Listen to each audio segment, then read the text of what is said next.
Is now in session. L'audience de la Cour pénale internationale est ouverte.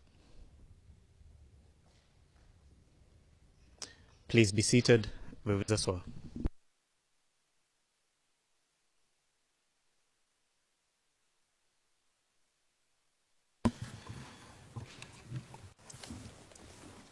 Good morning. Le président, bonjour à tous. Bonjour, monsieur le témoin. On m'a dit que vous ne vous sentiez pas très bien, mais que maintenant vous allez mieux. Parfait.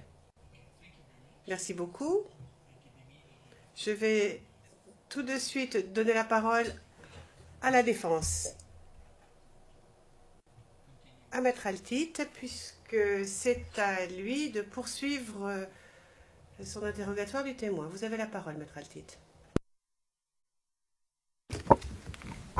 Bonjour.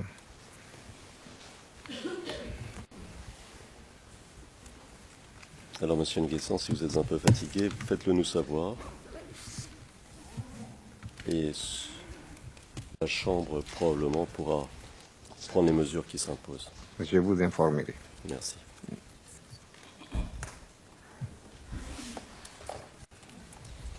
Alors, revenons, si vous le voulez bien, à l'incident du 8 avril 2011.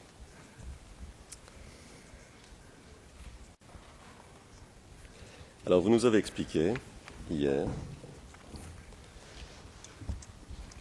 avoir traversé une grande partie d'Abidjan pour vous rendre à votre rendez-vous. Est-ce que j'ai bien compris? C'est exact.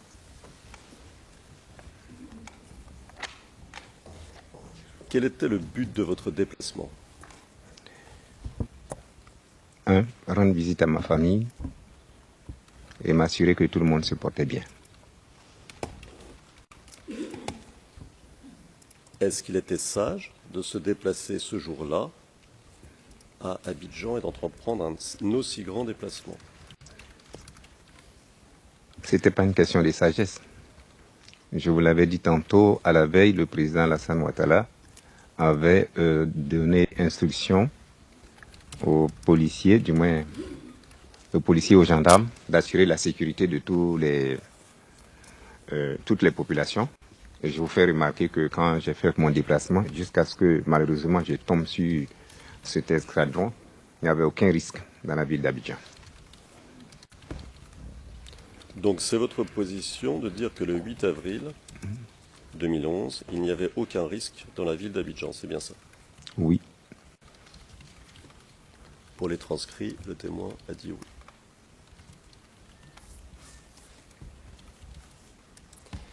Vous nous avez dit hier que vous aviez avec vous 3 personnes. Et j'ai compris qu'il s'agissait de votre ordonnance, d'un garde du corps et d'un chauffeur. Est-ce que c'est cela? 4 personnes. Je vous demande de rectifier. Oui, oui. Donc c'est 4 personnes, 2 chauffeurs et 2 gardes du corps. 2 chauffeurs. Et 2 aides de camp, précisément. 2 chauffeurs et 2 gardes du corps qui avaient le titre d'ordonnance. 2 ordonnances, donc. Non. C'est pas ça? C'est les aides de camp. Des aides de camp, pardon. Donc 2 chauffeurs, 2 gardes du corps qui avaient le titre d'aide de camp, c'est ça? C'est ça.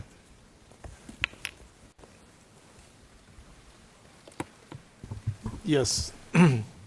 Just observe the pause.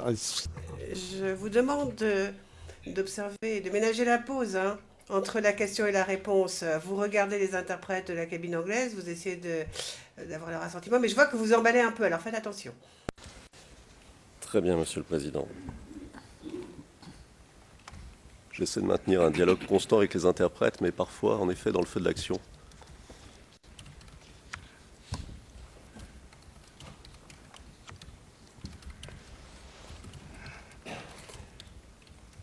Combien de voitures y avait-il dans votre convoi? Vous étiez une voiture, 2 voitures? 2 voitures. 2 voitures. Donc j'imagine 3 personnes dans l'une, 2 personnes dans l'autre, c'est ça?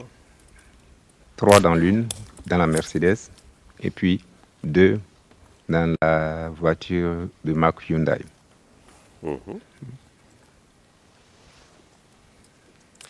Ces chauffeurs et ces gardes du corps Était-il toujours avec vous dans vos déplacements?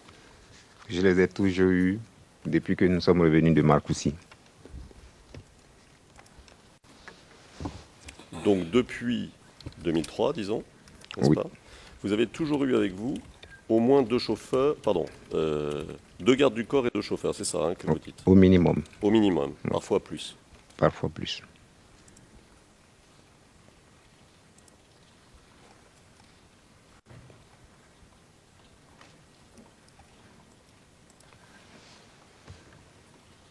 Qui les payait? Ils étaient essentiellement payés par mois. Et je peux vous demander d'où viennent vos ressources? Je vous ai dit tantôt que j'ai un cabinet de formation et de gestion. Et je suis un homme politique. Et une partie de mes revenus provenait de mon parti politique. Est-ce que je dois comprendre que c'est votre parti politique qui payait chauffeurs et gardes du corps? Ils me payaient moi. Et je prenais mon argent, une partie de mon argent pour pouvoir satisfaire aux besoins de ceux qui travaillaient avec moi. D'accord.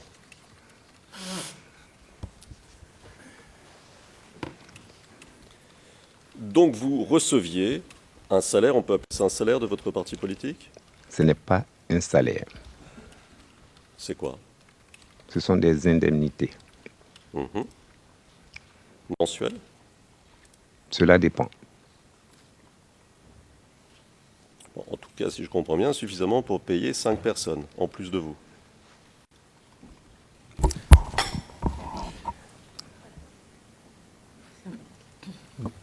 Le président, le témoin a dit qu'il n'était pas payé, que ce n'était pas un salaire, c'est une indemnité. Pour que les choses soient parfaitement claires. Le président, oui, mais c'est ce que j'ai entendu. Et c'est ce qui est au compte-rendu. Monsieur Demedjian, la question était payer 5 personnes et vous-même. Alors la question n'est pas là de paiement, alors il ne faut pas induire le témoin en erreur.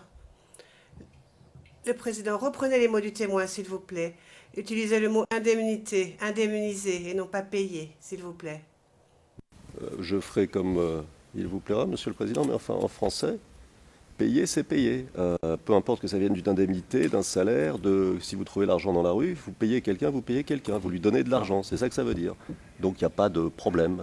En tout cas, je n'en vois pas. Linguistiquement, il n'y en a pas. Et juridiquement non plus, par conséquent. Mais enfin... I don't have any. Moi, j'ai pas de problème non plus, je dois dire. L'argent, c'est l'argent, en effet. Allez-y. Mais pour qu'on sache ce dont on parle, c'est tout. Très clair. Le témoin dit qu'il recevait une indemnité de son parti et qu'avec cette indemnité, entre autres choses, parce que je ne lui ai pas demandé ce qu'il faisait avec le reste de l'argent, mais entre autres choses, il a dit qu'il payait 5 personnes. Je pense avoir bien compris. C'est cela que vous avez dit, monsieur. Maître Altite, mon revenu, c'est mon revenu. Et ça veut dire quoi? Ça veut dire tout simplement que j'utilise comme je l'entends, avec le personnel qui est autour de moi. Personne ne nie, monsieur le témoin, personne ne nie que vous pouvez faire ce que vous voulez avec votre argent. C'est pas ça la question. La question, c'était d'essayer que nous comprenions le montant approximatif de cette indemnité dont vous nous parlez. Je ne vous dirai pas ce montant. Mais personne ne vous le demande.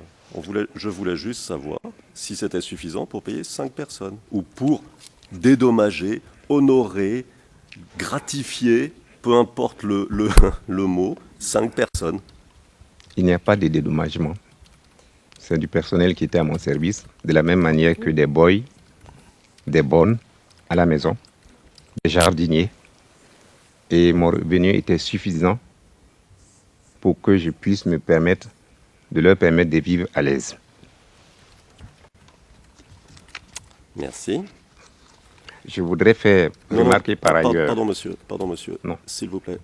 Ici, vous répondez d'abord aux questions de l'accusation, qui vous a posé des questions hier, puis aux questions de la défense aujourd'hui. Et si, dans le cours de votre réponse, il y a quelque chose qui vous semble important, vous pouvez le dire, mais simplement dans le cadre de réponse à des questions. C'est justement dans le cadre de ma réponse que je voulais compléter. Alors complétez. Bien. Je voudrais vous faire remarquer par ailleurs que je suis expert consultant et qu'à ce titre, je n'ai jamais arrêté de mener mes activités de consultant et que je suis payé dans ce sens-là. Depuis 2003 ? Depuis 1993. Donc, vous nous avez dit, et c'est votre position, que vous receviez une indemnité de la part des différents partis auxquels vous apparteniez depuis 2003. C'est bien cela? J'ai commencé à appartenir à un parti politique, effectivement, un parti de Linas Markoussi. Donc, ne ramenez pas à 1993. Et si je comprends bien, vous avez reçu cette indemnité aussi bien du MFA que du RDR. Au MFA, je n'ai jamais reçu d'indemnité. Et le RDR? Si. D'accord. Vous recevez toujours une indemnité aujourd'hui? Oui, je perçois toujours une indemnité de mon parti. Parce que pour votre information, les partis politiques en Côte d'Ivoire sont financés. Et les financements de ces partis politiques servent à payer des indemnités à ceux qui animent au quotidien ces partis politiques.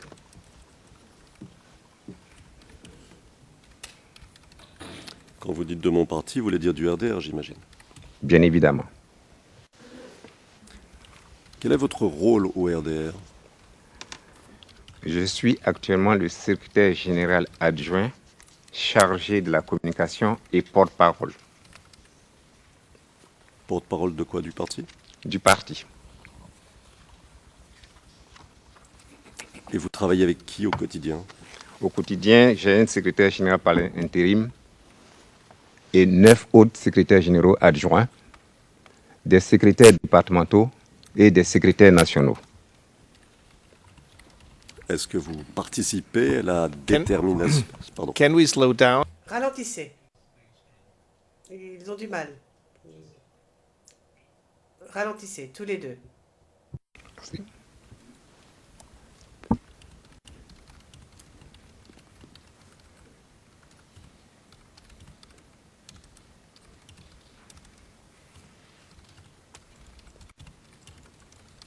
Très bien.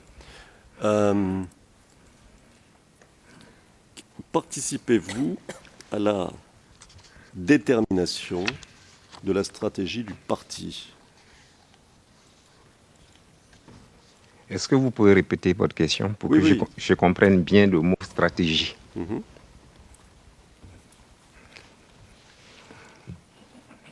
Faites-vous partie de ceux qui, au sein du RDR, réfléchissent, conçoivent, éventuellement mettent en œuvre les grandes orientations du parti ou la stratégie du parti? C'est un peu la même chose, ce sont deux manières de voir la même chose. Sachez que, du moins pour votre gouverne, sachez qu'un parti politique comprend avant tout un bureau politique et un secrétariat général. Le bureau politique définit les grandes orientations, les grandes stratégies, et le secrétariat général met en œuvre ces grandes orientations. Et moi, je fais partie de l'équipe qui est chargée de mettre en œuvre les stratégies, les approches arrêtées par le bureau politique. Depuis 2011, vous a-t-on proposé un poste ministériel?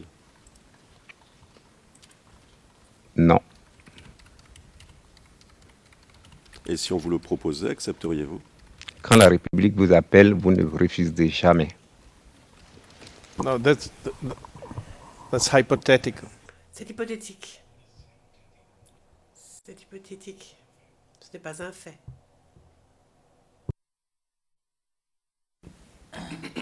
Pour revenir, monsieur, à vos chauffeurs et aides de camp, je suppose que c'était des professionnels. Oui, ce sont des professionnels qui ont été formés par la gendarmerie dans le cadre de ce qu'on appelle le programme de protection des personnalités.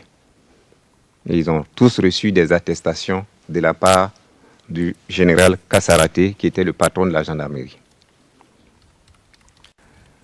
Ce sont les mêmes qui sont restés à votre service de 2003 à 2011, ou bien y a-t-il eu un renouvellement dans ce personnel? Il y en a qui sont partis, Mhm. qui ont rejoint leur corps d'origine, qui ont trouvé d'autres types de métiers, mais ceux qui sont restés avec moi ont de tous les temps été des fidèles.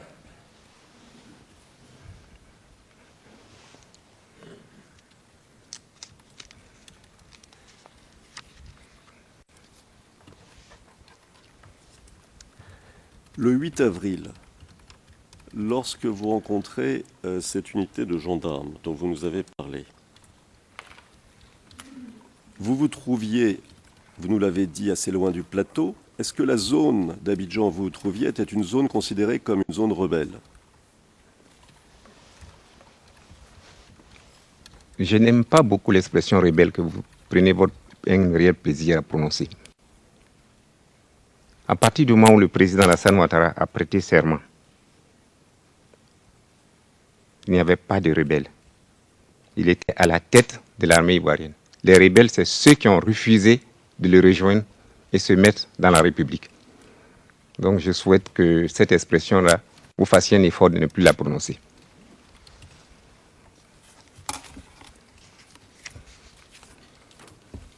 Pouvez-vous répondre à ma question? J'ai répondu. Non, non. Était-ce une zone où il y avait des soldats obéissant à Alassane Ouattara, où vous vous trouviez? À partir du moment où le président Alassane Ouattara a prêté serment, l'ensemble de la Côte d'Ivoire était sauf sa responsabilité, sauf quelques unités que je considère comme des gardes prétoriennes rattachées à l'ex-président. Vous ne voulez pas répondre à ma question? Je pense vous avoir répondu.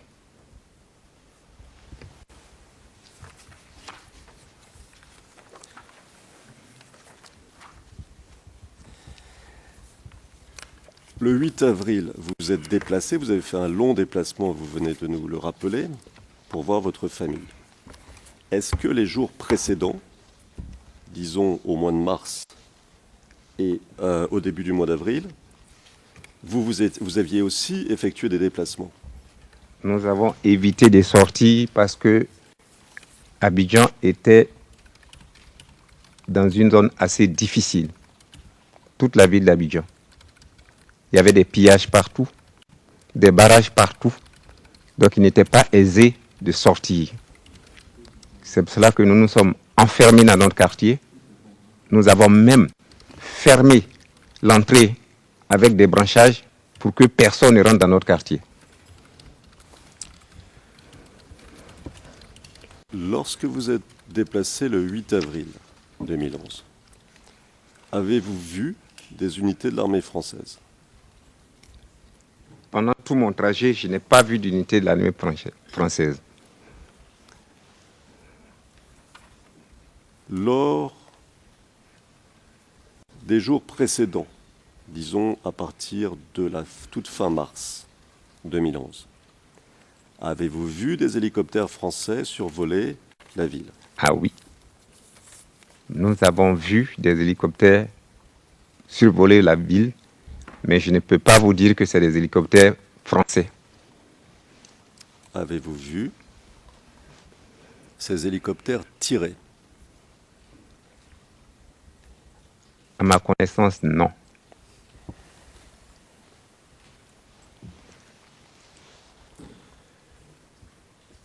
Saviez-vous s'il y avait des affrontements entre différentes forces armées à ce moment à Abidjan? Nous avions entendu parler du commando invisible. On ne sait pas qui était à la tête de ce commando invisible, mais ce qui est sûr, on savait qu'il y avait des affrontements. Des affrontements entre qui et qui, s'il vous plaît? Je vous ai dit tantôt que nous étions reclus à domicile et donc nous n'avons pas la possibilité d'identifier qui se battait contre qui.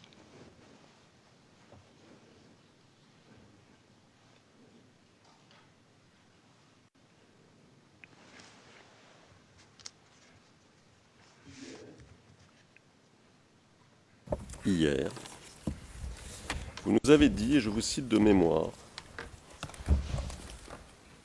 que la France avait reçu pour mission de... Je vous cite de mémoire, hein, s'il y a une petite erreur, pardonnez-moi. De dégager, je crois que vous avez employé ce mot, Oui. le président Gbagbo. Et je peux même vous citer exactement, si vous permettez.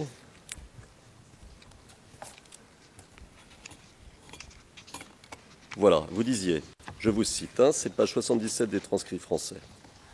Ligne 10. La France, sous mandat de onusien, a reçu pour mission de le dégager. Fin de citation, et vous parliez de le dégager, bien sûr, il s'agit du président Gbagbo. Bon. Alors, comment cette mission, à votre connaissance, a-t-elle été accomplie? Écoutez, merci de rappeler que la France n'a pas intervenu de manière solitaire et que c'est le Conseil de sécurité de l'ONU qui a donné mandat à la France de rétablir la légalité constitutionnelle en Côte d'Ivoire, surtout face au désir du président Gbagbo de ne pas céder le pouvoir qu'il avait perdu et pour lequel le nouveau président était Alassane Ouattara depuis le 4 décembre. Monsieur Nguessan,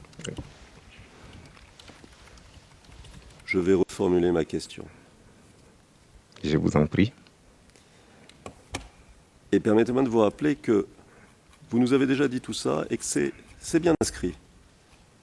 C'est bien inscrit dans les transcrits des audiences précédentes. Donc là, je me borne à des questions, disons, plus concrètes, n'est-ce pas? Donc, je vais reformuler ma question.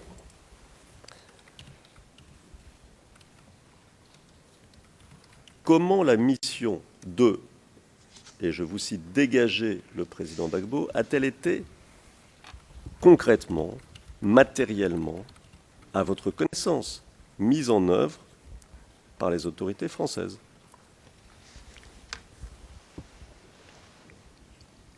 C'est une mission qui a été mise en œuvre par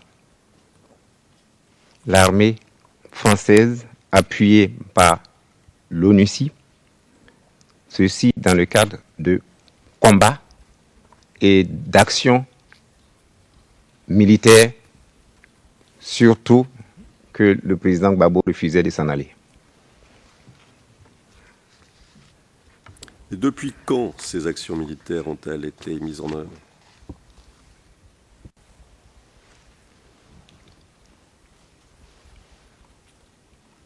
Je crois que c'est au début du mois d'avril. Mais je ne peux pas vous donner la date exacte.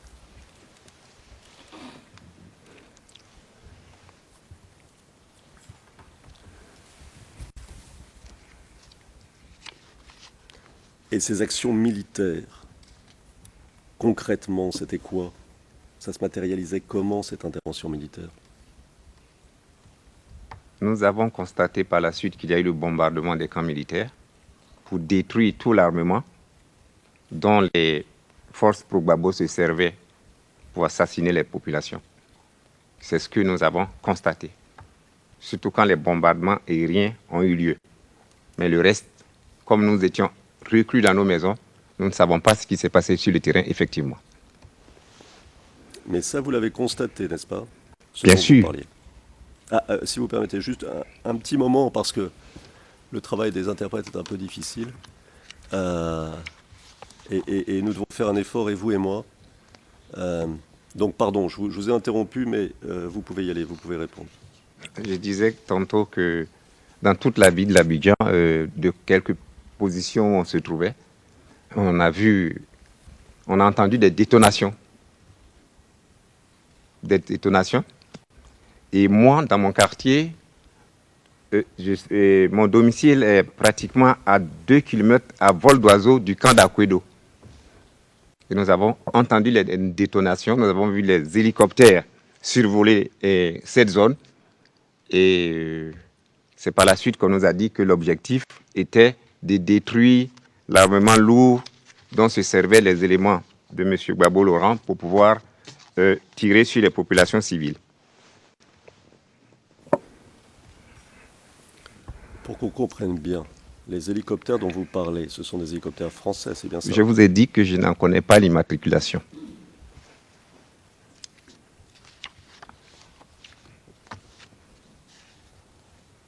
Je ne comprends pas très bien, Monsieur Nguessan.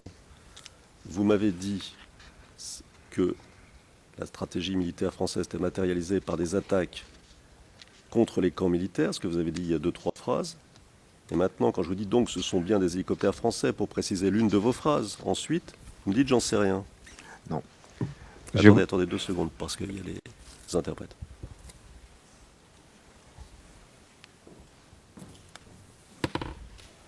Je voudrais être précis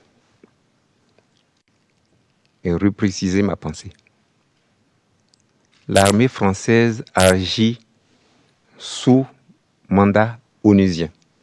Et je vous ai dit tantôt que l'ONU, du moins l'ONUCI, avait pour mission d'accompagner cette action qui visait à dégager le président Gbagbo. Et maintenant, vous me demandez de vous donner les nationalités des hélicoptères qui ont eu à bombarder avec leur immatriculation.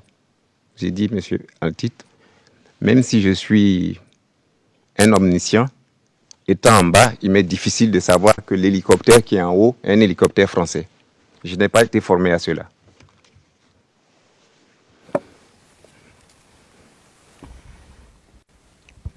Alors, si vous permettez, pour qu'on essaie de bien comprendre, vous confirmez avoir vu des hélicoptères. Exact.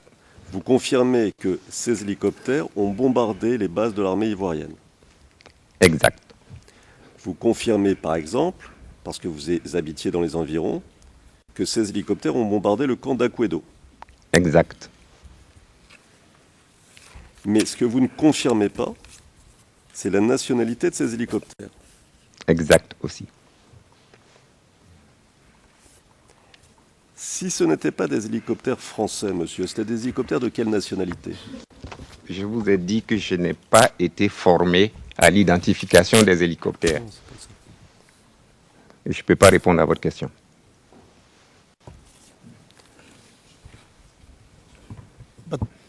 Le juge président, là, vous lui demandez une opinion. Ce serait se livrer à des conjectures. Si vous lui demandez si ce n'était pas des hélicoptères français, c'est que vous lui demandez de se livrer à des conjectures. Il ne sait pas, point final. Très bien, monsieur le président. Oui, oui.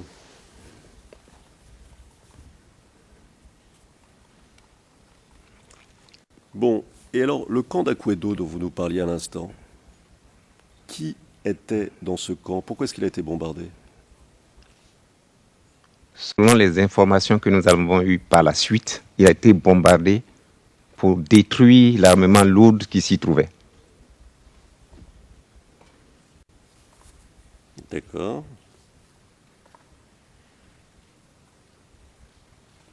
Et votre position, c'était de dire, si j'ai bien compris, cette opération a été renouvelée dans les autres camps de l'armée, n'est-ce pas, pour détruire, là où c'était possible, l'armement lourd qui pouvait se trouver ici ou là. J'ai bien compris. Je ne peux parler avec certitude que du camp d'Akwedo, qui était à 1 km, voire 2 au maximum, à vol d'oiseau de mon domicile. Très bien.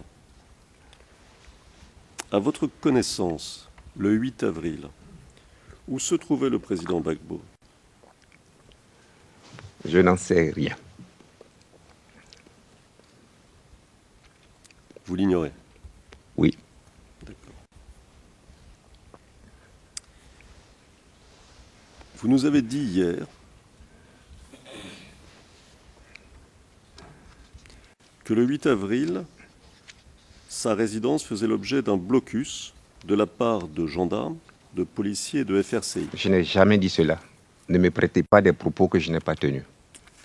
C'est pourquoi je vous pose la question, pour que vous puissiez revenir éventuellement ou préciser. Alors, que vouliez-vous dire exactement? Je vous ai dit hier que le 7 avril, dans un message radio-télévisé, le président Alassane Ouattara avait ordonné qu'il y ait un blocus sur la résidence du président Gbagbo à Cocody. C'est tout ce que je vous ai dit. Et je ne vous ai jamais parlé des gendarmes, ni des policiers, ni des militaires. Donc ne me prêtez pas des mots que je n'ai pas employés.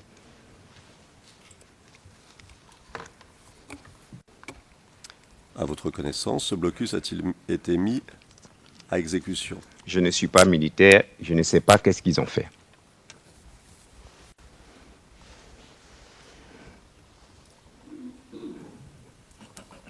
Connaissiez-vous personnellement Sidiki Bakaba? Je ne le connais pas. Je l'ai rencontré à 2 ou 3 reprises à la Maison de la Culture parce qu'il était celui-là qui en était le directeur général. Et l'une des fois où j'ai eu à m'entretenir avec lui, c'est quand j'ai eu à organiser la cérémonie d'installation de la Commission nationale des droits de l'homme qui s'est déroulée à la Maison de la Culture à Trècheville. Vous nous l'aviez dit, monsieur. Merci. Quel est le métier de Sidiki Bakaba? Il se dit cinéaste. Et il ne l'est pas? Il a peut-être fait 1 ou 2 films, mais ce n'est pas quand on a fait 1 ou 2 films qu'on est cinéaste. C'est quand? Il y a très longtemps. Non, je veux dire, à partir de quand on peut se dire cinéaste? Quand on a fait son métier. Et au moment où je le rencontrais, son métier, c'était d'être directeur général de la Maison de la Culture.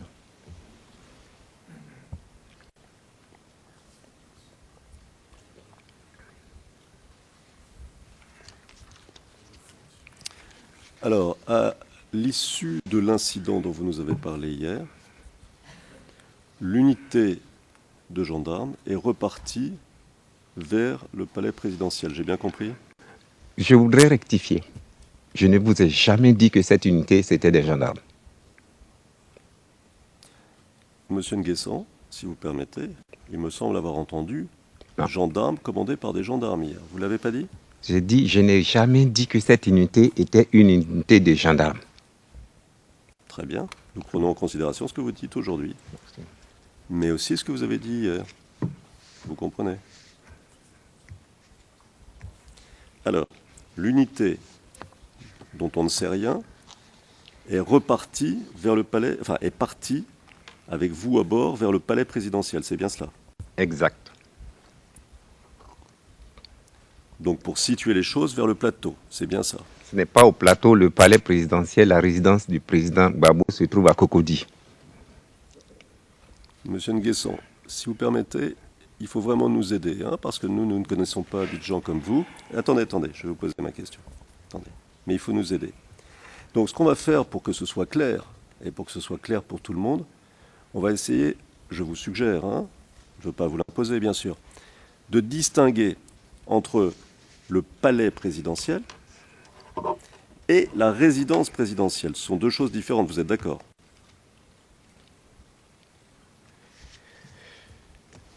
Si cela peut vous permettre de mieux comprendre, il n'y a pas de problème. D'accord. D'accord. Alors, donc l'unité part vers où? Vers le palais présidentiel ou vers la résidence présidentielle? Selon votre compréhension, je vous dis que c'est vers la résidence présidentielle. D'accord. Vous avez croisé des unités des FRCI sur le trajet? Non.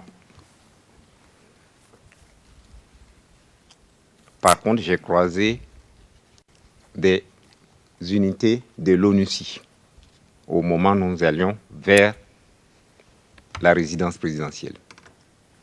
Donc,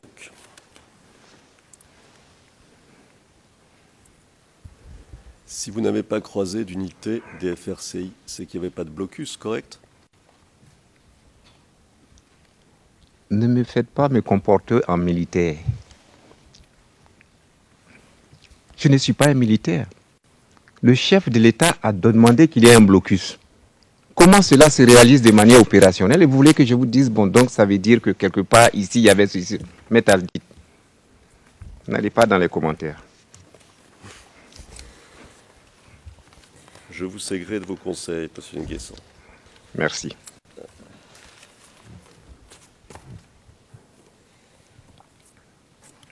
Alors, l'unité part donc vers la résidence présidentielle. Combien y avait-il de véhicules à peu près?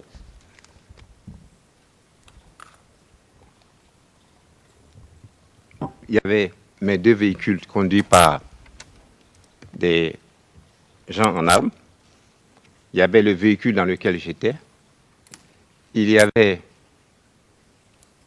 1 ou 2 camions de transport de crude et puis 2 ou 3 4x4 avec des pick-up.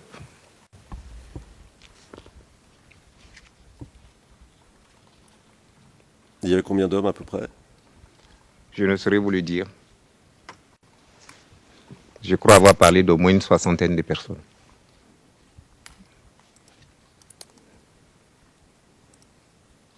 Pour préciser les choses, vous êtes reparti de la résidence présidentielle le même jour ou le lendemain?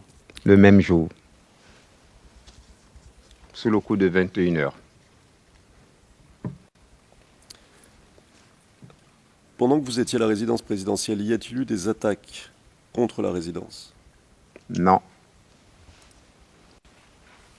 La résidence était-elle survolée par des hélicoptères français? non, Avez-vous vu des unités françaises dans les environs? non,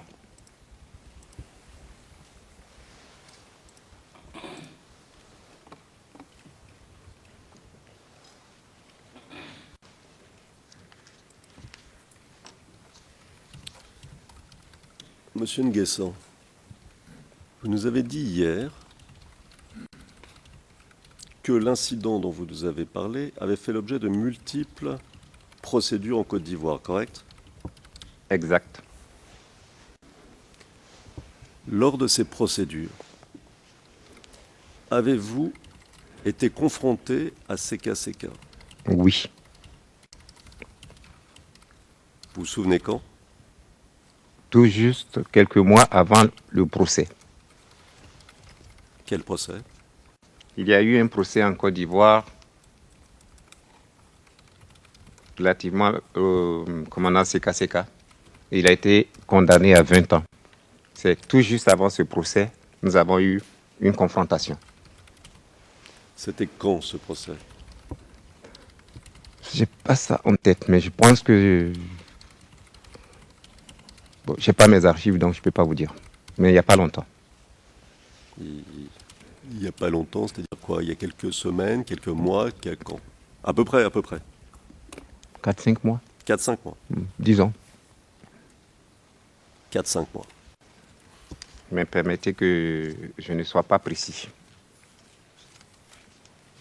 Parce que je n'ai pas la souvenance du mois exact. Je peux pas. Vous avez témoigné lors de ce procès? Oui, Et il y avait beaucoup de témoins? oui,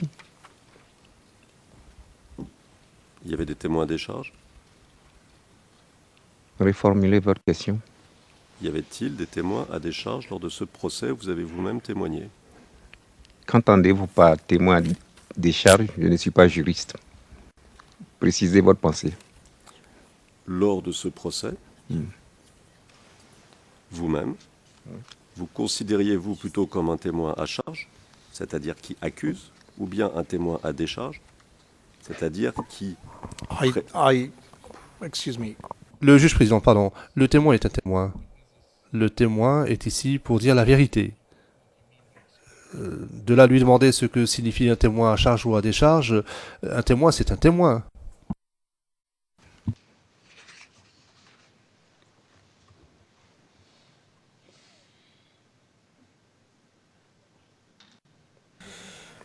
Oui, Monsieur le Président.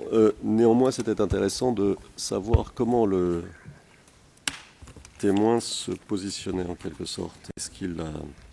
Mais c'est pas...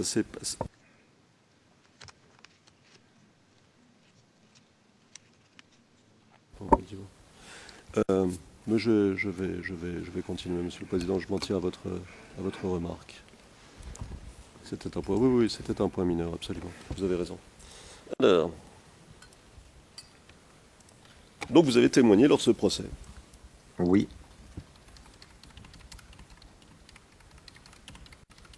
qui s'est tenu il y a quelques mois. oui. Et vous avez raconté la même histoire qu'ici? Quand on a vécu des faits, on ne peut pas raconter d'autres histoires. On ne peut que raconter ce qu'on a vécu. Très bien. Et devant la cour, j'ai prêté serment. Très bien. Donc je ne peux que dire et redire ce qui a été la réalité et la vérité. C'est cas. Si je comprends, hein, vous me dites, vous m'arrêtez. Si, vous l'avez vu 2 fois en réalité. Vous l'avez vu lors de ce procès et lors de la confrontation qui a précédé. Est-ce que j'ai bien compris? Je peux dire que je l'ai vu 3 fois. Le 8 avril, Non, à part ça. 2 fois. En dehors de ça, je ne l'ai jamais rencontré. Donc, pour qu'on soit bien clair, Excuse me. Le président, ça n'a pas été interprété parce que vous parliez en même temps. Nous n'avons pas entendu la réponse de monsieur le témoin.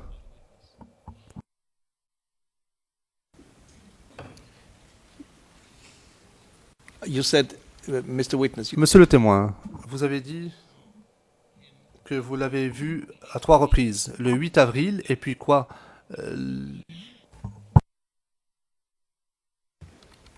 Je l'ai vu lors de la confrontation et je l'ai vu lors du procès.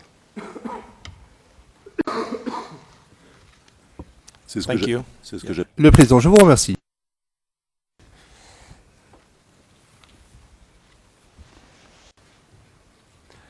Lors des 2 dernières occasions, et pardon, je vais vous poser de nouveau une question de précision. La confrontation, bon, le procès, on a compris, c'était il y a quelques mois, mais la confrontation, c'était il y a combien de temps à peu près? Est-ce que vous pouvez nous le dire? Plus ou moins. Je vous ai dit que c'est quelques semaines avant l'ouverture du procès. D'accord.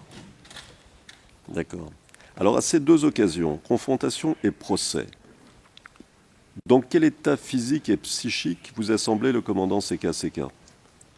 Il se portait très bien. Rien à déclarer, il vous a semblé en parfaite santé. Il était en parfaite santé. Mhm.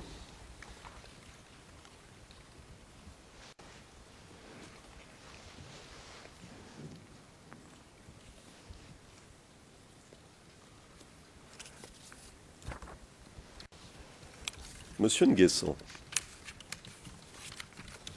concernant vos liens familiaux avec le président Gbagbo, nous avons compris, et vous m'arrêtez si je ne me trompe pas, que le mari d'une des filles du président est votre neveu, correct? Exact. Ma question. Participiez-vous aux cérémonies familiales de la famille Gbagbo? Première cérémonie familiale, c'est la dot. Puisque c'est moi qui conduisais la famille pour épouser la fille de M. Gbagbo Laurent pour donner à mon neveu.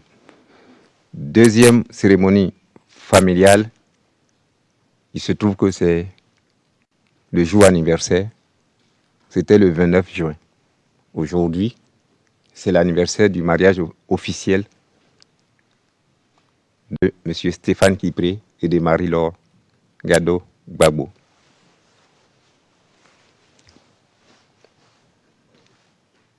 Ce sont les 2 cérémonies familiales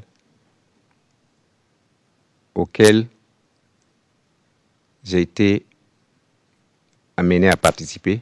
Et une troisième qui me revient en mémoire, c'est qu'après le mariage, nous sommes allés avec le président Gbagbo et toute sa famille à Daloa, parce que mon neveu a son père qui est bêté de Daloa pour aller présenter la femme de Stéphane Kipré à ses parents de Daloa.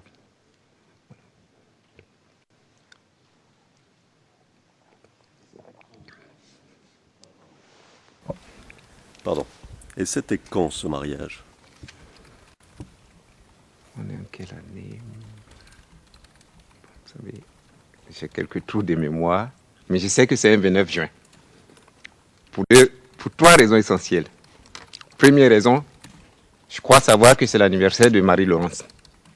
Deuxième raison, Je crois savoir que c'est aussi le jour où l'avion du président, du moins du Premier ministre Soro Guillaume, avait été bombardé à Boaké.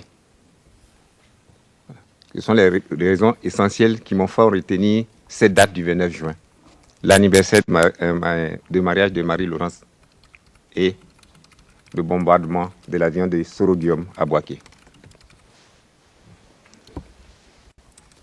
Et c'est qui Marie-Laurence? Marie-Laurence Gador Gbagbo, épouse Kipré. C'est la fille du président Laurent Gbagbo. Alors c'était le 9 juin. 9 juin, vous dites, mais l'année plus ou moins, ça pourrait être quoi? C'est plus si c'est en 2009 ou bien 2008. Bon. Attendez, je vais retrouver facilement. Mhm. Puisque sur mon site, il est dit que ça fait 9 ans qu'ils se sont mariés. Si je retranche 2016 à 9, je dois dire que ce soit 2007-2008. D'accord. Ouais. D'accord. Bah, c'est bien noté. C'est bien noté. Vous étiez ministre du président Gbagbo à ce moment-là? Au cours de ce mariage, je n'étais pas son ministre. Vous êtes devenu ministre après? Je l'avais déjà été. Ah, vous étiez ministre avant. Oui. Bien, mes souvenirs sont précis. C'est 2007.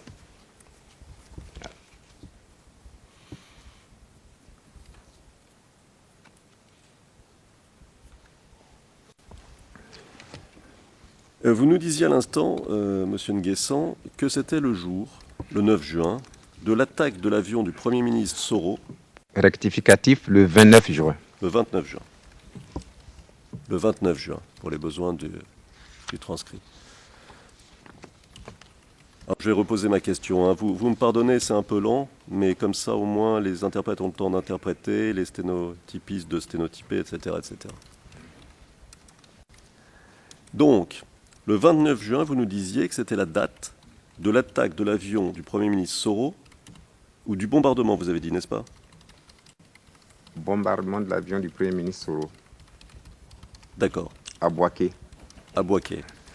Mais, Monsieur Nguessan, ma question, parce qu'on essaie de comprendre ici, ma question c'est par qui il a été bombardé cet avion et le Premier ministre? Je ne peux pas répondre à votre question, tout simplement parce que je n'ai pas été chargé de cette enquête. Et une fois de plus, je vous dis qu'il y a eu des faits en Côte d'Ivoire pour lesquels il n'y a jamais eu d'enquête qui ont abouti. Donc franchement, permettez que je ne réponde pas à cette question. Et vous avez une idée? Non.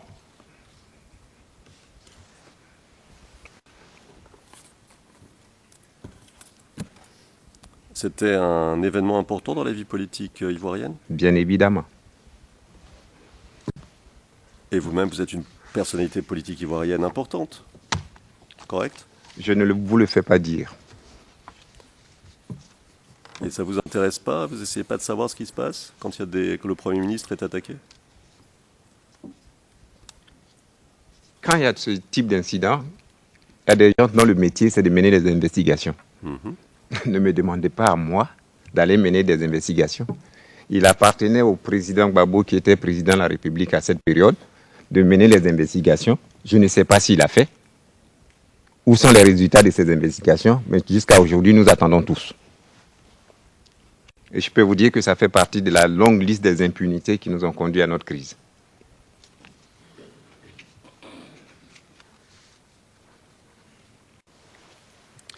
Saviez-vous si les personnalités du camp Ouattara avaient été montrées du doigt pour leur éventuelle implication dans cette attaque? Je n'en sais rien.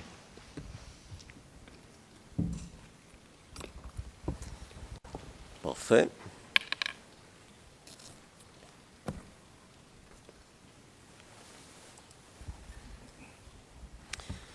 Vos fonctions de ministre, quand ont-elles pris fin, Monsieur Nguessan? Elles ont pris fin à la nomination de Soro Guillaume comme Premier ministre. Et si mes souvenirs sont exacts, c'est au mois d'avril 2007.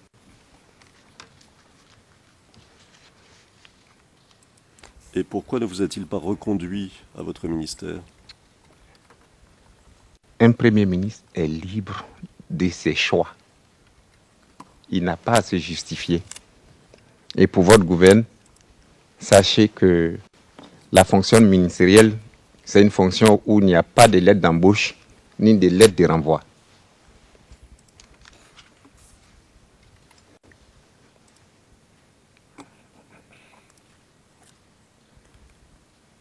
N'étiez-vous pas un allié politique de Guillaume Soro?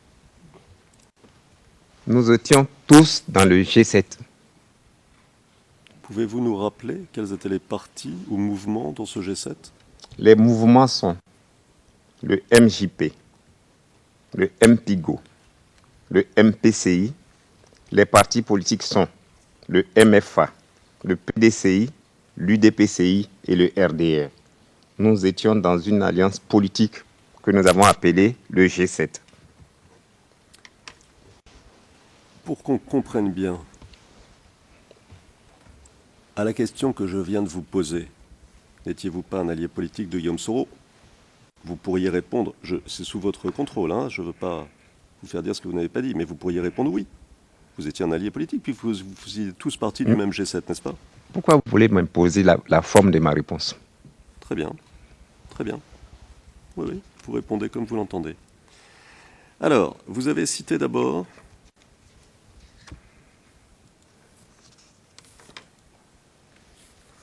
J'attends, Monsieur le Président, pardon, hein, la transcription qui arrive. Le MJP. C'est quoi le MJP? C'était quoi le MJP? Je n'ai pas le sigle exact, mais le MJP, le MPIGO et le MPCI faisaient partie des différentes branches de ce qui était à l'origine des événements que nous avons appelés la rébellion. Donc, si je comprends, hein, Monsieur Nguessan, et encore une fois sous votre contrôle, vous me dites que ces trois mouvements, mais ma question portait plus précisément sur le MJP, donc le MJP, était un mouvement rebelle qui était présent dans la rébellion dès l'origine, c'est ça que vous dites? Ils ont été créés au moment du déclenchement de la rébellion. D'accord. Commandé par qui?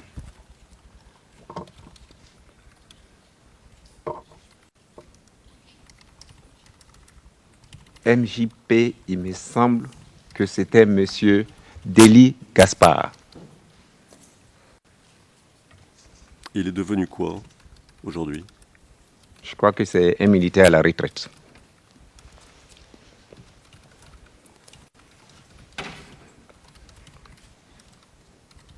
Est-ce que c'est un mouvement armé?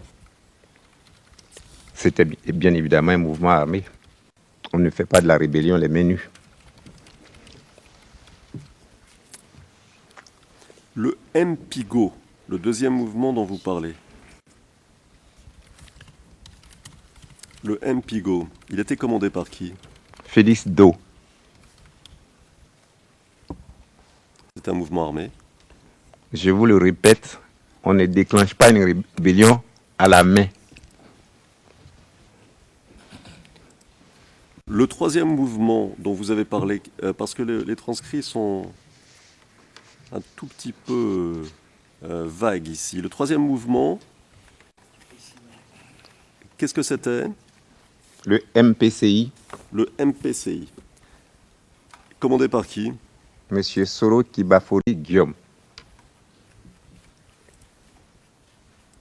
Il était armé, c'était un mouvement armé? Permettez que je ne répète pas la troisième fois ma réponse. Donc on comprend que oui, votre réponse c'est oui. C'est ça, monsieur? Mais je vous l'ai dit, on ne fait pas une rébellion à la main nue. À moins que vous me montriez des rebelles qui ont attaqué, qui ont tiré et puis sont venus à main nue. Franchement, mettre à titre, vous me surprenez. Donc, pour comprendre, vous vous alliez, vous, c'est votre mouvement naturellement, et d'autres partis politiques encore, avec 3 mouvements rebelles armés. C'est bien ça? Oui, D'accord, d'accord. Et c'était quand ça? le G7 a été créé à la suite de Marcoussis. Et je vous fais remarquer que ces 3 mouvements armés ont été invités à la conférence de l'INAS Marcoussis. Ils étaient assis à la même table que le FPI, que le PIT, que l'UDC et les autres partis politiques légalement constitués. Invité par qui? Invités par la France sur recommandation du président Gbagbo Laurent. C'est votre position, monsieur, ça?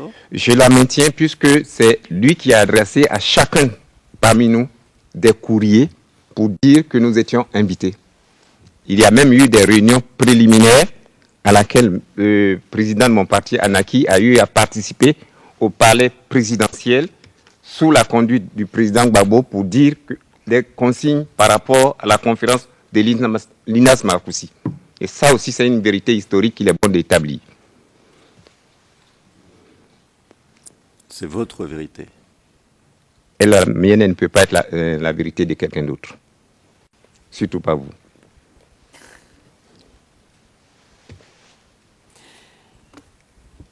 Ma question portait sur le G7. Il a été créé quand? Au lendemain de notre retour à Abidjan, je crois que c'est pratiquement en mars, avril 2003. D'accord.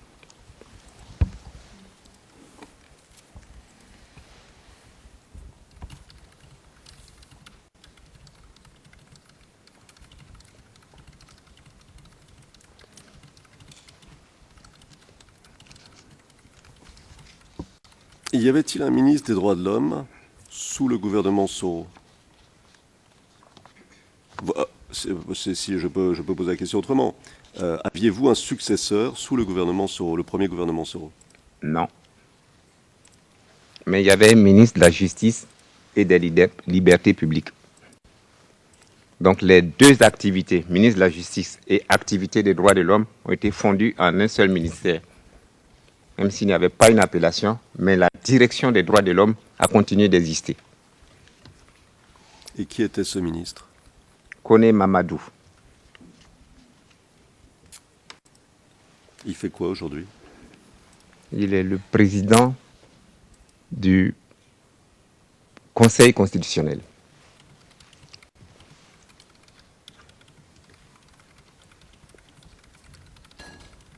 Il a une appartenance politique? Ou il avait à l'époque une appartenance politique? Je ne saurais vous le dire. Il y a un ministère des droits de l'homme aujourd'hui, dans le gouvernement actuel? Oui. Il est tenu par Madame Baggio.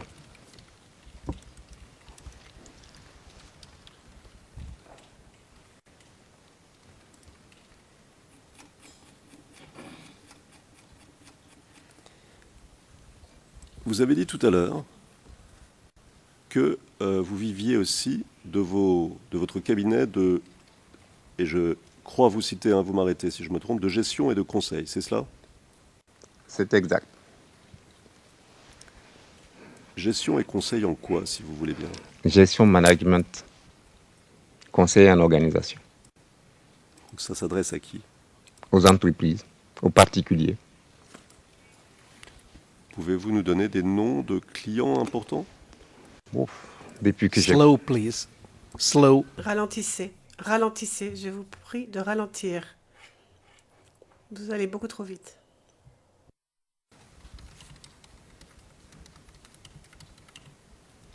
J'ai eu, depuis la création de mon cabinet dans les années 93, des clients comme la LONASI, l'Autorité nationale de Côte d'Ivoire,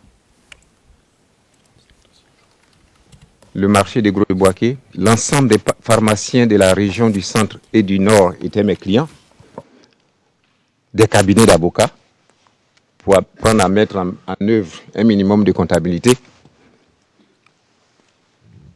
la société Jean Abigal, des complexes agro-industriels, et j'en passe. Et j'ai fait beaucoup de formations, des études pour des organismes.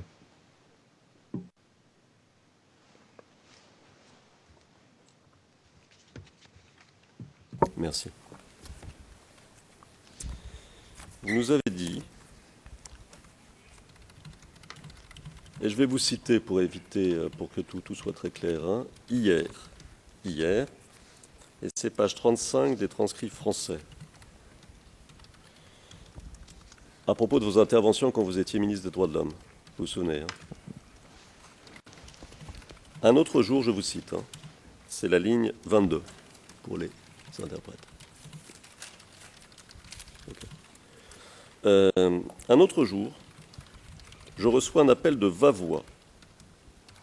Vavois, c'est une ville à l'intérieur du pays qui était sous contrôle des forces nouvelles. C'était un commerçant libanais, acheteur de produits, qui s'était fait arracher ses 3 cargaisons par ce qu'on a appelé un chef de guerre.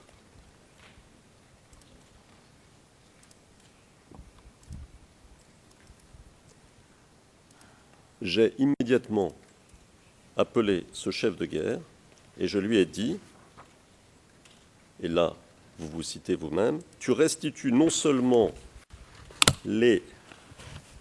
Pardon, je fais une petite opération complexe. Les produits, mais je te conseille de faire libérer immédiatement ce Libanais. Et vous avez expliqué, j'ai eu, à la suite, plusieurs cas comme ça. Fin de citation. Ma question, Monsieur Nguessan, vous le connaissiez bien, ce chef de guerre? Non, Qui c'était? c'était Kone Zakaria, mais je ne le connaissais pas. Et j'avais la liste de tous les responsables de zones au niveau des forces nouvelles pour me permettre d'intervenir et corriger les situations de violation des droits de l'homme. Vous l'aviez jamais vu? Non, Ah, pourquoi vous le tutoyez? dans notre culture, comment on appelle, la subtilité langagière de tutoiement et vouvoiement, parfois ça n'existe pas. Donc si je comprends bien, vous pouvez tutoyer un parfait inconnu et vous voyez quelqu'un que vous connaissez très très bien. Ah, bien sûr. Mhm.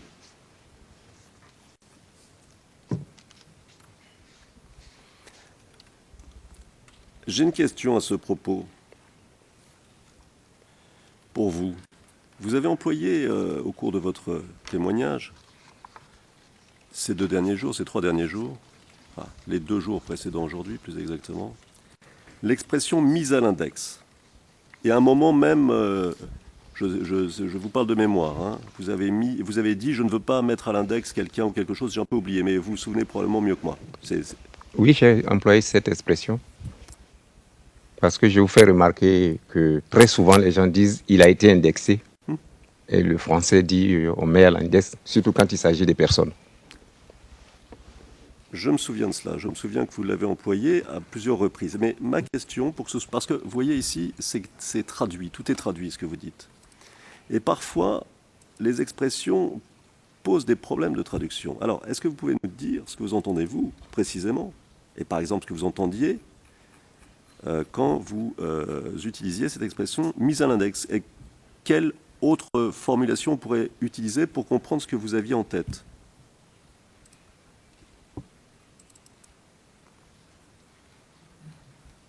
On pourrait employer l'expression désigner. On Très pourrait. Très bien, très bien. Bah oui. Vous voyez, c'est important pour une compréhension parfaite et générale.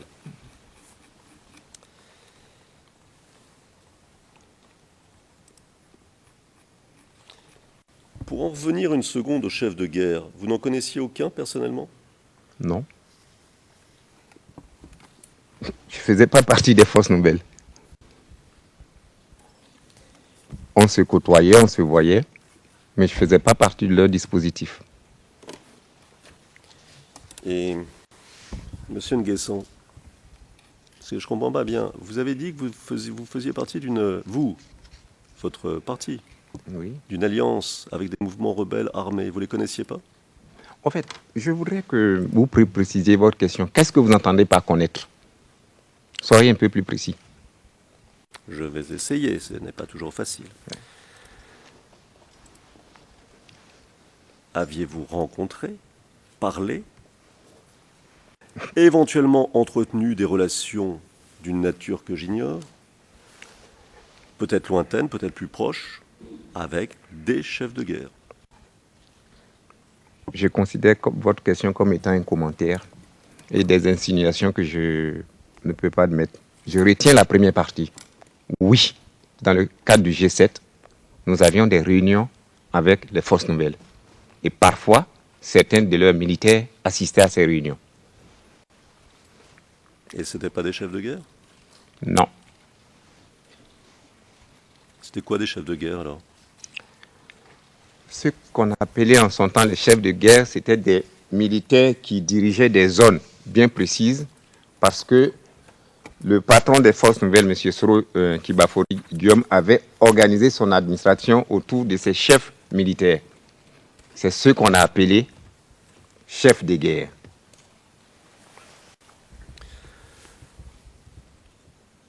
Pour qu'on comprenne bien, vous distinguez entre un chef de guerre rebelle, pardon d'utiliser le mot, mais ça, en tout cas, ça dit ce que ça veut dire, en tout cas à l'époque. Maintenant, ils sont plus rebelles, je vous l'accorde. Chef de guerre, c'est-à-dire ceux qui dirigeaient une zone dans le nord... Pardon, je vous pose la question pour essayer de comprendre, et vous me direz ce que je n'ai pas compris. Si je n'ai pas compris quelque chose. Donc, les chefs qui dirigeaient une zone particulière dans le nord de la Côte d'Ivoire, vous les distinguez, ces chefs de guerre, ce que vous appelez chefs de guerre, des militaires éventuellement sous leur commandement, mais qui ne dirigeaient pas, eux, de zone. Et c'est avec ces militaires que vous aviez des réunions, pour essayer de comprendre. Maître, à le titre, je voudrais qu'on reprécise quelque chose. Attendez 2 secondes, parce que je crois que vous avez parlé un peu rapidement.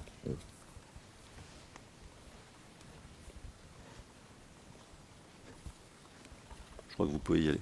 Je disais que je voudrais qu'on reprécise quelque chose. Vous m'avez amené à parler de chef de guerre. Chef de guerre. Chef de guerre, plusieurs fois. Je voudrais qu'on retire cette expression. C'était des commandants des zones qui avaient été mis en place par Soro Kibafori Guillaume. Vos désirs sont des ordres, Merci. et je retire l'expression. Ou plus exactement, je ne l'utiliserai plus. Enfin, je vais essayer. C'est pas facile, mais je vais essayer. Pourquoi vous ne voulez pas entendre cette expression? Monsieur Soro Kibafori Guillaume gérait une zone. Il avait près de la moitié de la Côte d'Ivoire sous sa responsabilité. Il avait organisé sous la forme de commandant de zone qui administrait la totalité de ces zones. Le mot chef de guerre est un mot péjoratif.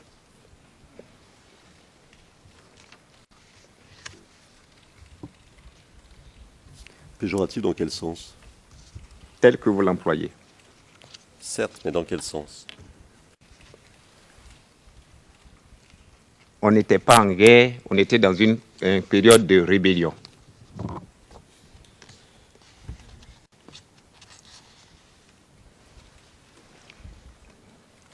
Donc, il ne faut pas utiliser l'expression, c'est ça? Oui, je le souhaite. Et celui qui utilise l'expression, qu'est-ce qu'il fait? Il présente les choses sous un prisme qui n'est pas le bon? Un prisme déformant. Vous permettez, monsieur, pardon, hein. Can we please agree that we don't make we don't polemize? Pas de polémique entre vous. Vous posez des questions, obtenez des réponses. Merci, c'est ce qu'on vous demande. Monsieur le Président, il n'y a strictement aucune polémique. Je crois que le témoin a le droit de dire que l'expression le heurte. C'est son droit. Et je lui ai demandé pourquoi ça le heurtait. Il nous l'a dit. Mais ce que je ne comprends pas, c'est pourquoi il utilise lui-même cette expression. Par exemple, hier, page 35, les transcrits français, ligne 27. Je vous cite, « J'ai immédiatement appelé ce chef de guerre ». C'est vous qui l'avez dit, non? Je l'ai dit et je vous dis aujourd'hui de le retirer. Ah. Parce que c'est péjoratif. Ah. Est-ce droit de demander à ce qu'on retire ou pas? Que je préfère qu'on emploie l'expression commandant des zones.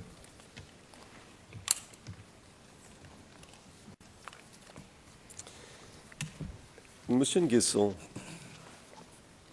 vous nous avez parlé hier, et c'était un peu rapide alors. J'ai pu ne pas exactement comprendre, et c'est pourquoi je vous pose la question. Vous nous avez parlé hier de Patrick Gaubert. Vous vous souvenez de Patrick Gaubert? C'est le président de la LICRA, la Ligue internationale contre le racisme et l'antisémitisme. Je vous fais remarquer que... Attendez, pardon, parce que c'est un peu compliqué là pour les interprètes. Pardon de vous avoir interrompu, hein, mais c'est pour notre bien à tous. Et le mien aussi.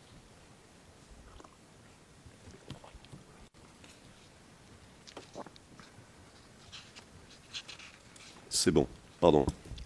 Vous pouvez y aller. Donc, c'est à la demande du président Laurent Gbagbo que j'ai rencontré M. Patrick Gaubert. Mmh.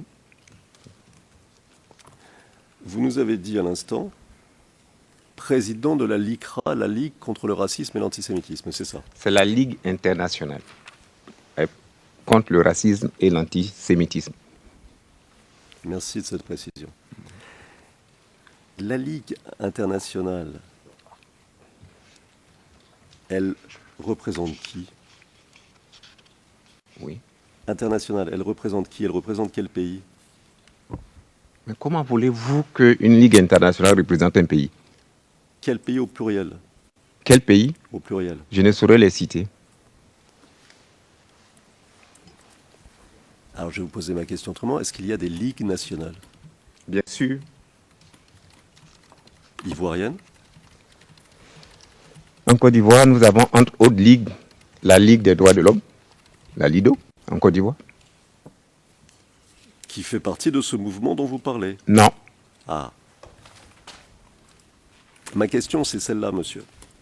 Quelles sont les associations ou organisations nationales, par exemple ivoiriennes, qui font partie de cette Ligue internationale contre le racisme et l'antisémitisme dont vous venez de nous parler? Je n'ai jamais dit que la LICRA était une association qui avait des représentations en Côte d'Ivoire.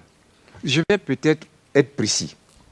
Au moment où je partais en France, je partais à Genève plutôt, c'est le président Gbagbo qui m'a dit « Ah, nous avons des amitiés au niveau de la Ligue internationale contre le racisme et l'antisémitisme. Monsieur le ministre, je vous conseille de le rencontrer. » Je n'en avais jamais entendu parler. Je ne crois pas que cette ligue ait des subdivisions en Côte d'Ivoire. D'accord, c'est très clair comme ça. Très clair. Clair aussi. Mais ce monsieur Gaubert, vous l'avez rencontré où exactement? Je l'ai rencontré à Paris dans le 16e. Et c'est un citoyen de quelle nationalité à votre avis? Il est français. Il a eu un rôle politique? Non. Alors, à propos de ce monsieur Gaubert, j'ai cru comprendre, hein, mais c'est pas tout à fait clair dans les transcrits, vous me pardonnez, que vous laissiez entendre qu'il pouvait y avoir eu une forme de détournement d'argent, c'est bien ça? Non. C'est pas ça. Non, vous avez totalement faux. Oui, oui. Vous n'avez pas du tout compris ce que j'ai dit. J'ai dit que monsieur le président Gbagbo m'a demandé de le rencontrer pour jouer en vue de permettre la libération de monsieur Dauphin et de monsieur Valentini.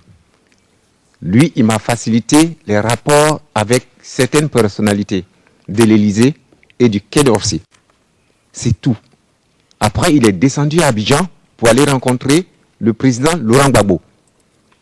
Par la suite, M. Dauphin et M. Valentini ont été libérés. La question que je me suis posée, comment se fait-il qu'ils ont été libérés contre paiement d'un montant qu'en son temps, moi, j'avais qualifié de rançon à titre personnel. Parce qu'à mon avis, il n'avait commis aucune faute. Et je n'ai jamais parlé de détournement de quoi que ce soit. Vous avez clarifié les choses. Merci. Et surtout, ne me faites pas dire que M. Patrick Goubert serait mené à quelque situation de détournement que ce soit. Ce monsieur est trop honorable pour qu'on puisse envisager un seul instant cela le concernant. Très bien. Vous avez clarifié et précisé votre position et c'est parfait. Alors, quelques instants après, hier, vous sembliez dire, et c'est encore là aussi pour clarifier, que la mise en place d'une police des droits de l'homme, si je vous ai compris, hein, encore une fois, vous me dites si je me suis trompé ou pas, une police des droits de l'homme, qu'à votre avis, la mise en place d'une police des droits de l'homme aurait pu permettre de résoudre la question des droits de l'homme en Côte d'Ivoire. Est-ce que j'ai bien compris? Oui. Mon souhait, en tant que ministre, c'était de faire adopter le principe d'une police des droits de l'homme, dont la mission essentielle, c'était d'identifier les différents cas de violation flagrante des droits de l'homme, de créer les conditions pour qu'il n'y ait pas une survenance de ces violations, mais surtout de veiller en permanence à ce que les gens évitent de commettre des exactions, surtout au niveau des forces de défense et de sécurité. Très bien. Je passe à un autre sujet rapidement. Hier, vous nous avez parlé des élections. Et, vous allez me dire là encore si j'ai bien compris, vous nous avez dit que la campagne de novembre 2010 s'était bien déroulée, aussi bien pour le premier tour que pour le second tour. Est-ce que j'ai bien compris? Je confirme que la campagne s'est déroulée dans une ambiance très bonne, que ce soit au premier tour ou au deuxième tour.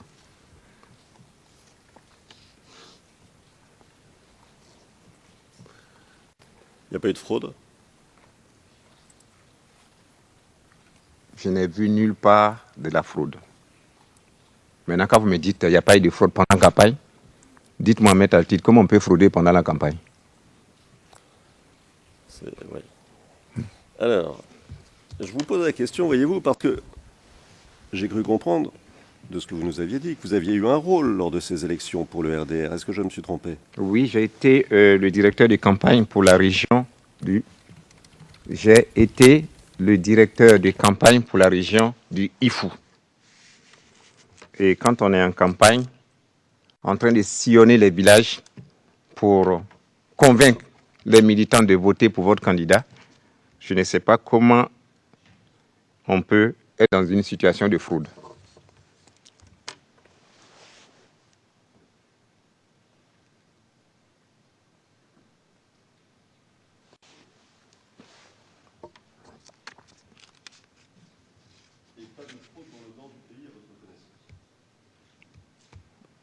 Je ne vous entends pas.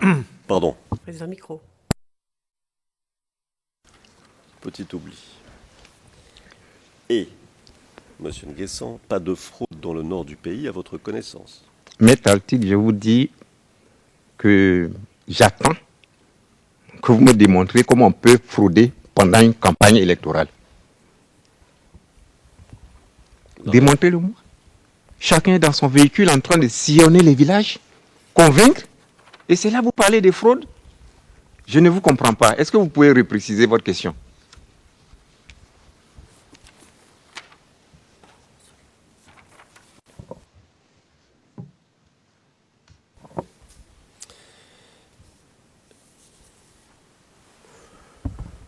La question était claire, votre réponse était claire. Je ne suis pas sûr que ce soit indispensable d'y revenir. En revanche, par exemple, si vous me posez la question, je vais vous poser une question un petit peu annexe pour essayer de préciser préciser ma question. Y a-t-il eu, par exemple, à votre connaissance, des fraudes concernant l'inscription sur les listes électorales? Ne me ramenez pas à ce que j'ai dit hier, où j'ai déploré l'expression désinfecter la liste électorale.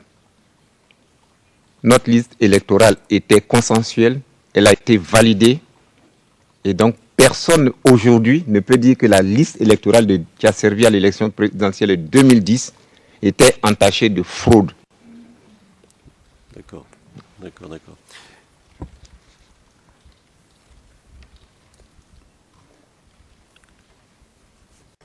Monsieur Nguessan, quand vous parlez de cette liste électorale,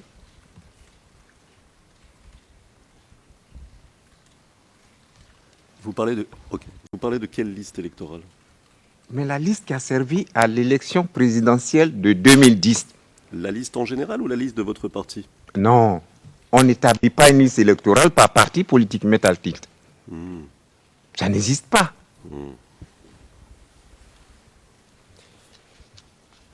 D'accord. Donc vous nous avez répondu clairement et simplement, et je vous en remercie.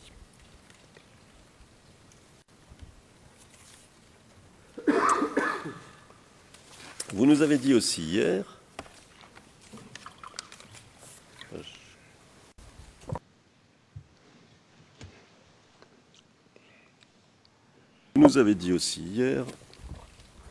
Monsieur Nguessan, que le président, je vous cite de mémoire, le président Alassane Ouattara était au Golfe pendant cette période. Je vais vous citer plus précisément, si vous permettez, comme ça, les choses seront très claires.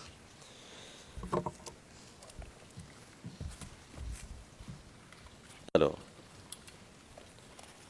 vous racontez l'incident dont on parlait tout à l'heure, et vous dites à votre interlocutrice, c'est page 88 des transcrits français, je vous cite, je lui ai dit, et vous restituez ce que vous lui avez dit, si, en sortant d'ici, et je me tourne un instant vers les interprètes pour savoir s'ils ont le transcrit, non, ils ne l'ont pas. Alors je vais attendre un petit peu.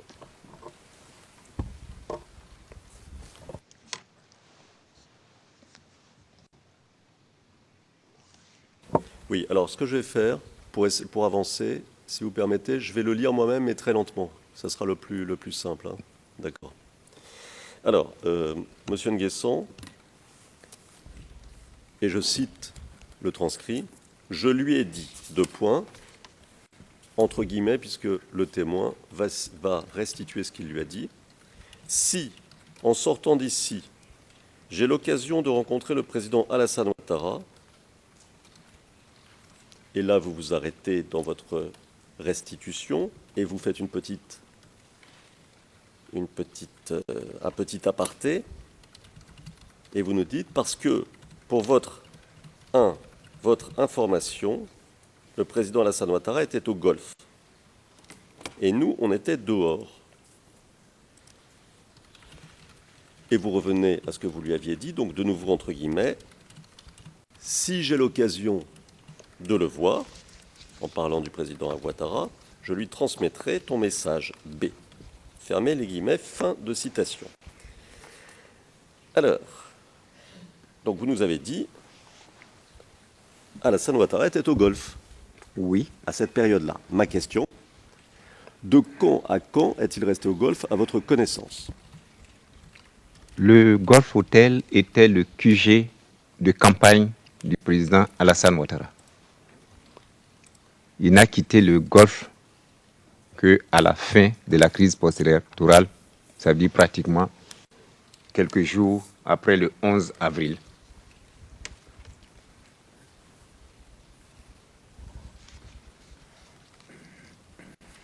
Et depuis quand s'y trouvait-il? J'ai dit pendant toute la campagne électorale, le premier tour et deuxième tour. Maintenant, pour votre information, la résidence du président Alassane Ouattara se trouve à quelques 50 mètres, voire 100 mètres du Golfe. Mais l'hôtel du Golfe est son lieu du moins c'était le lieu de l'équipe de campagne. Alors, pour essayer de comprendre, il s'y trouvait, vous dites, avant le premier tour. Est-ce qu'on peut dire septembre? Est-ce qu'on peut dire octobre 2010? Est-ce que, grosso modo, c'est pour nous, pour essayer de comprendre. Il s'y trouvait au moment du lancement de la campagne. Et c'était quand? C'est 2 semaines avant le premier tour. D'accord. D'accord. Et vous venez de nous dire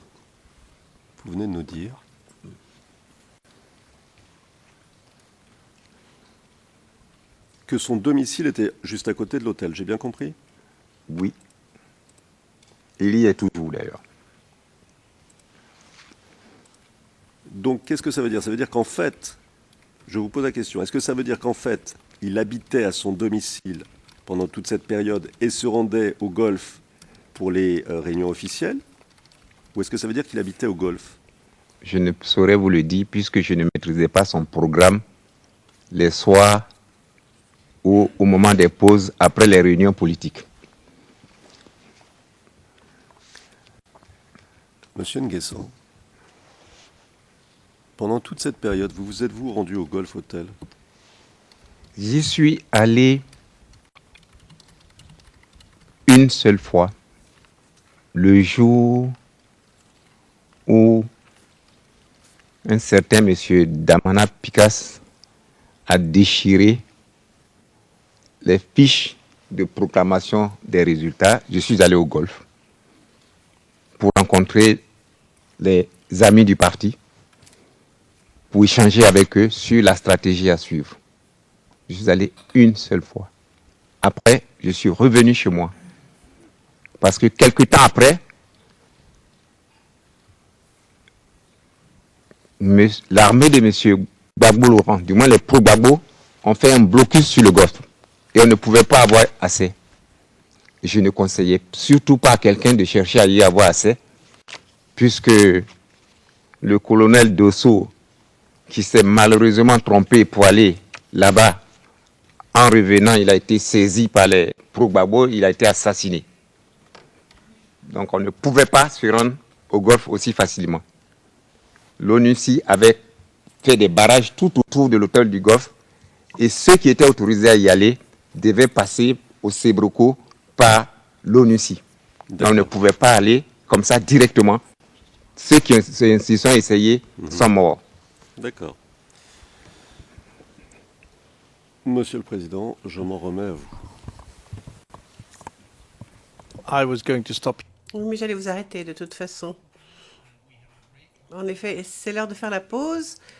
Une demi-heure de pause, messieurs les témoins, vous pouvez vous reposer. Nous allons tous nous reposer d'ailleurs et nous nous reverrons à 11h30. La séance est levée.